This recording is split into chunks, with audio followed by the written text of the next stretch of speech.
In the beginning, there was only silence, not the silence of absence, but the silence of eternity before the first breath of time.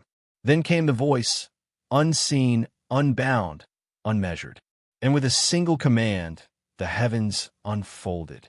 Stars burned their first light, and angels sang for the first time. Among them was one who shone brighter than the rest. Lucifer, the morning star, clothed in brilliance, standing closest to the throne. But heaven was not the only stage where the story was written. Before Adam, before Eden, before the dust was breathed upon by God, there are whispers, echoes buried in the ancient text of a world that came before. Genesis speaks of God creating mankind in his image, yet Adam is not named until later. And when Cain fled eastward after the first murder, he trembled, crying out, "Whoever finds me will kill me." Who, if there was no one else?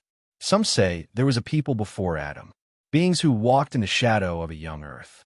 They were not the chosen, but they were there, inhabiting a world that has since been drowned in silence.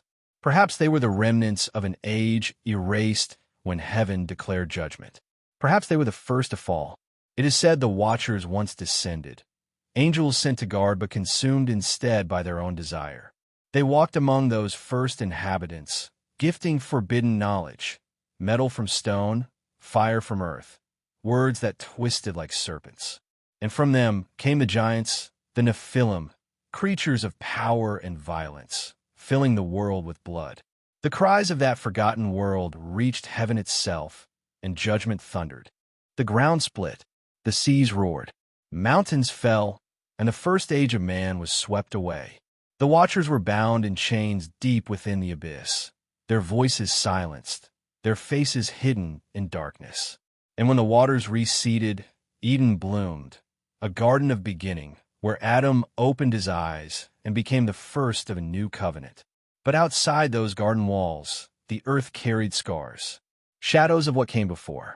Yet above it all, in the high places of heaven, rebellion had already been sown. Lucifer, once draped in light, looked upon the throne and desired it. "I will ascend," he said. "I will raise my throne above the stars of God."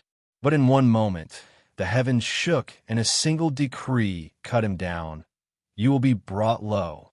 Cast out, he fell like lightning, not into silence, but into the world below, where the echoes of the old rebellion met the new creation. And so began the war, a war not of swords, but of thrones. For if Lucifer could not ascend, he would corrupt what God loved. From the shadows of that lost world, his whispers slithered into Eden, and man fell. But even then, heaven was not finished. From the dust of defeat, God raised promises. From Adam came the line of Abraham. From Abraham came a nation. From that nation, a king. And when the world sank into darkness again, the Eternal stepped into time. The one who has no beginning, no end, clothed himself in flesh and walked among his creation.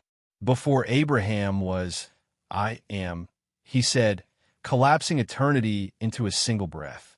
And when he hung upon the cross, the earth trembled like it had in the days when the watchers were bound. Darkness fell, not as defeat, but as judgment.